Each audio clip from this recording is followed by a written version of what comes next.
Welcome to the Leadership Decoded podcast. Here, we provide you with actionable tactics and practical techniques for you to lead at your very best at work and in your everyday life. I'm your host, Dr. Will Ramey, a former U.S. Army officer and combat veteran, and a current team and leadership development workshop facilitator and executive education adjunct professor.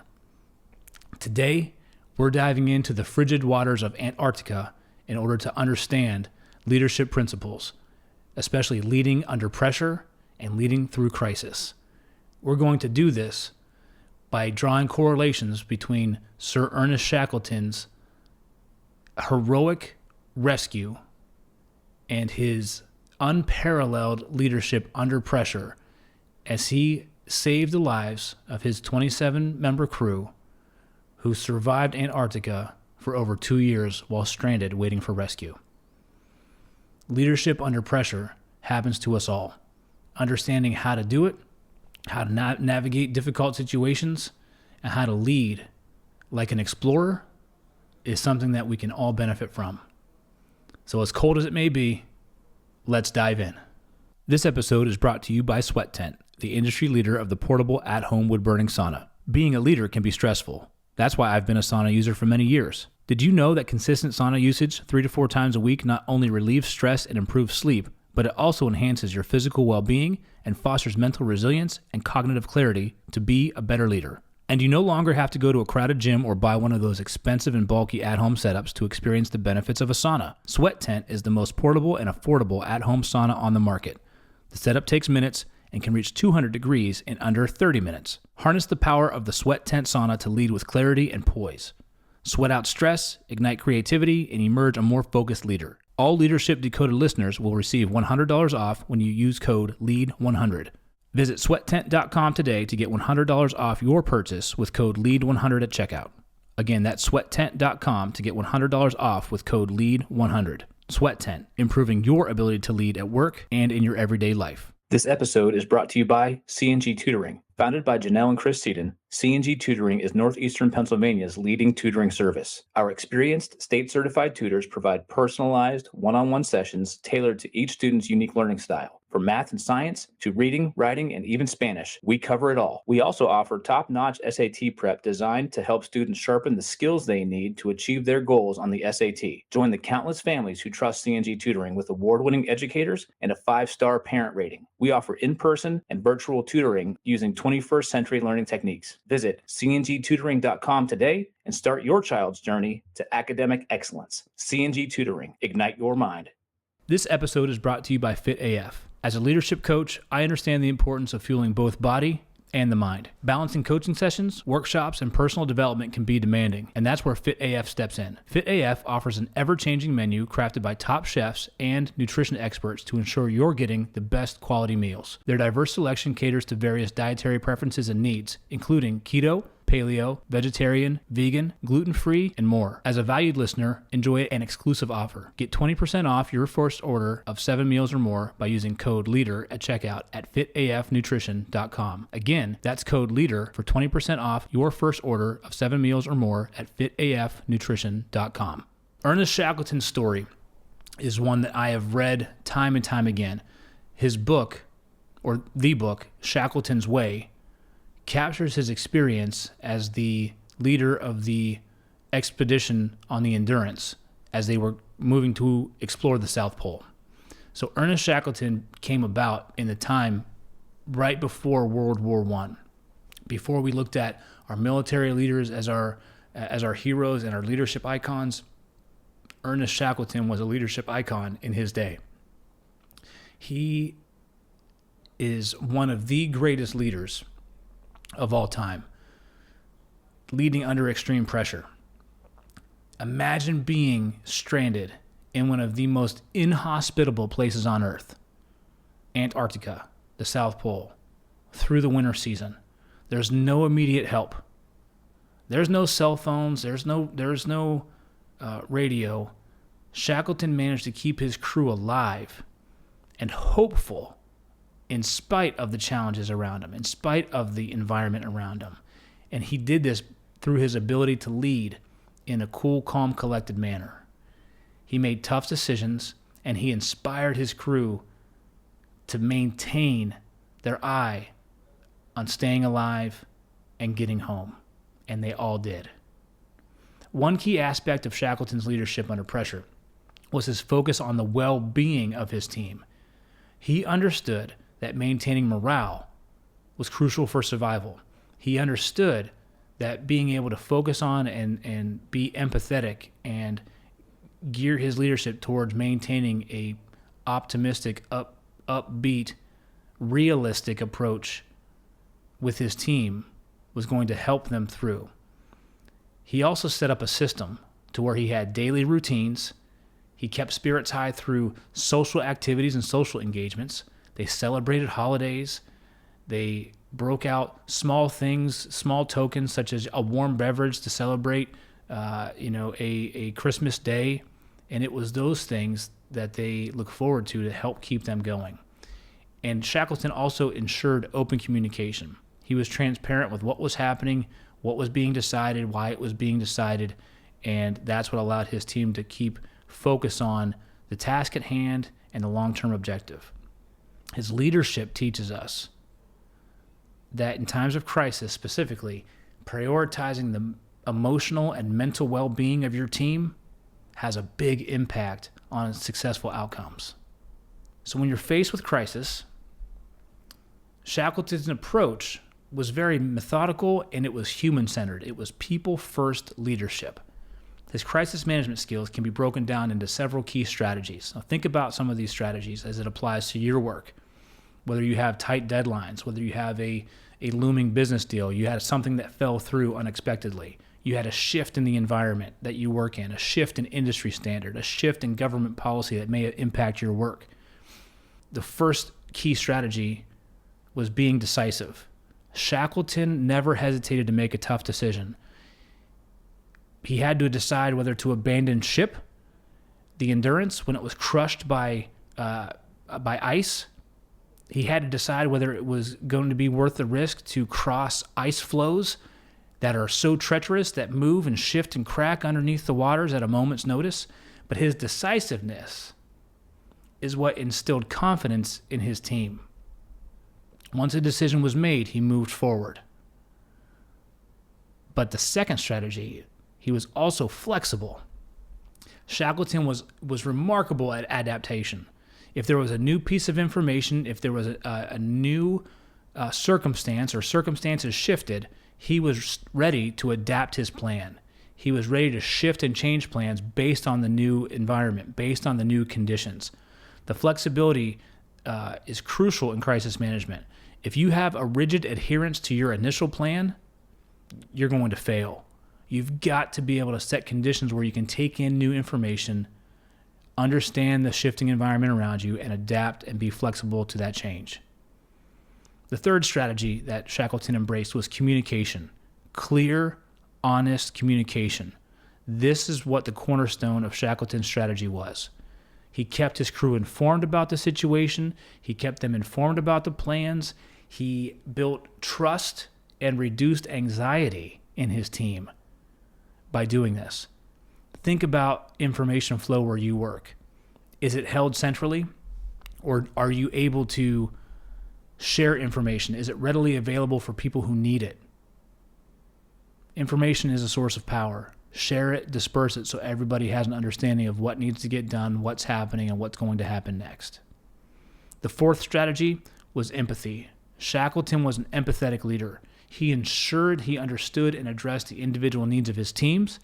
He took care of people. He sacrificed for people so that his crew had everything they needed, big or small, in order to survive. What this fostered was a sense of unity and a sense of collective resilience. Everybody is in it together. We are moving forward together. We are embracing the difficult challenge together, and we'll get through it together. So Shackleton's ability to manage crisis effectively really provides us with invaluable leadership lessons. Being decisive, being flexible and adaptable, communicating with good intent, clear, concise, transparent communication, and being empathetic, putting your team's well-being and emotional state at the forefront of your thought of your strategy and how you plan to move forward. For me, this came to life when I was leading the convoy for our maintenance unit from Kuwait to Iraq. I got tapped on the shoulder to lead the company convoy. We had trained for it in Fort Irwin, California, but this time it was the real deal. And it was a big undertaking. We had about 50 soldiers and 30 plus vehicles, and they were big, heavy pieces of equipment that we were carrying with us. And we had what was going to end up being a 24 to 36 hour convoy from where we were at in Kuwait to our operating base in Iraq. And that was daunting. I'll tell you, that was a daunting task. But what I was able to do was very similar to the leadership lessons that Shackleton did. And I was able to draw from that. We had to be flexible to a changing situation. We don't know what the conditions are going to be. We don't know what the enemy is going to do. We can't predict what may happen if we get struck with an improvised explosive device or we have a mechanical breakdown. We can train for those events, but until they happen in real time, you can predict how you're going to react, but you truly don't know. So being flexible and adapting to a changing condition. 15 minutes into our convoy, our door latch broke on our Humvee. Here's my driver hanging on with one hand to the door and one hand to the wheel, and we've got to figure out and adapt to that situation. That wasn't planned for. So I took a piece of nylon cord, cut it out, we wrapped it around the handle, and we carried on without stopping the convoy until we got to our next checkpoint. Being able to clearly communicate what's happening. Checking in with our team leaders, pre-convoy, during the convoy, at the checkpoints, post-convoy. How are you? Listening with empathy. Checking in on their well-being, their physical state, their mental state, their spiritual state. I took that responsibility on as a leader to make sure my team had everything they needed to be successful. They got to eat first. They got to rest first. They were PMCS, preventive maintenance controls and checks on their vehicles and equipment. My non-commissioned officers were all-stars. Our team came together because we understood the bigger objective. Arrive alive. Plain and simple. Nothing else mattered except for getting from point A to point B alive and all in one piece, all accounted for. That was our big objective. Any setback we had, we navigated together. Any change in environment, we got slowed up at a checkpoint. We had to make a decision. Do we push forward or do we halt for the night? We decided to push forward. Once that decision was made, I made it, and we stuck with it. We adapted to the environment. We took the information we had at the time and moved forward together. And I'm here thankful and fortunate to say that because of those great NCOs that I had, those great soldiers that I had, we arrived at our operating base successfully. And from time to time, I still bring up the picture because we all came in for a quick picture of our first major victorious milestone during our deployment, with getting to our operating base in one piece. One of the proudest moments I had as a leader, looking back on it, leading under pressure in a austere environment where people want to do you harm, I could leverage the leadership lessons of Ernest Shackleton. And so can you. The book Shackleton's Way offers several actionable leadership tips inspired by Shackleton's incredible journey. I want to share with you a few of the takeaways from the book to help you put them into practice and in play as you lead your teams. The first is leading by example. Shackleton always led from the front. He shared in the hardships. You have to get out with your team. Meet them where they're at. Go see them where they're working. Don't bring them to your office. Don't bring them to your side workspace. Get alongside them, roll up your sleeves, work alongside your team so you can see the significant impact that they have, the struggles that they're dealing with, and then you can build that credibility and influence as a leader for your team. Second is cultivating resilience. Shackleton instilled a sense of resilience in his crew. He encouraged them to focus on what they could control and remain hopeful about what they couldn't. You can set the conditions for success, but you can only control so much. So leaders can foster resilience by helping your team develop this mindset and encourage a solution-oriented approach to overcoming challenges. The third is building a cohesive team. Shackleton understood the importance of team cohesion. So you don't just pick people who have the best skill sets or who are the most technically proficient. You've got to also think about people's ability to work with one another. You may not be the most technically proficient, but your technical skills are good enough and your interpersonal relationship skills are through the roof. I want that person all day, every day. People who are willing to support each other versus someone who's trying to be in the spotlight and shine as an individual. I want the supportive team player all day, every day. So being able to assess people's personality, their behaviors, their approach to work, and put them on your team where you can, and addressing those issues when you can, will help you build a cohesive team. Maintaining optimism, I can't drive this home enough. Dire circumstances happen. Setbacks happen. You're going to have things that are negative. They're going to happen. You can control how you react. Shackleton remained optimistic. He instilled this optimism in his crew. He kept morale high by maintaining a routine, by maintaining positive tradition, by keeping your eye on the long-term objective. By maintaining a positive outlook, you can help ensure that your team will persevere through challenging times. And fifth is empowering your team. Shackleton empowered his team by giving them responsibilities. He trusted them to perform the tasks. People knew what was expected. And he also took time to boost their confidence and thank them for taking their initiative, for taking on those tasks. So you can do this by providing meaningful work, by tying people to a collective purpose, by giving them autonomy on how to execute their task at hand, and then rewarding or thanking and providing praise to them when they do a job well done. Shackleton's leadership during his Antarctic expedition is remarkable. It's a top-level example of leadership under pressure and leadership through crisis that we can all learn from. Prioritizing the well-being of others, embracing a servant leadership approach, being decisive, being adaptable, communicating clearly, setting routines, celebrating small wins, help Shackleton survive, and it will help you lead and build a high-performing team to achieve the outcomes that you're looking for. Thanks for tuning in to Leadership Decoded here in the Loop Internet Studio. If you liked today's episode and found value, leave us a comment, send us a review, share it with all your fellow leaders across all of our social media channels. We want to hear from you. Send in a topic that you want covered, whether it be leadership, team dynamics, or workplace culture, and we'll talk about it on the show because we are here to serve you and help you lead at your very best each and every day. And if you're an organization who's looking to invest in your team, strengthen your team dynamics, develop your future and emerging leaders, I want to work with you.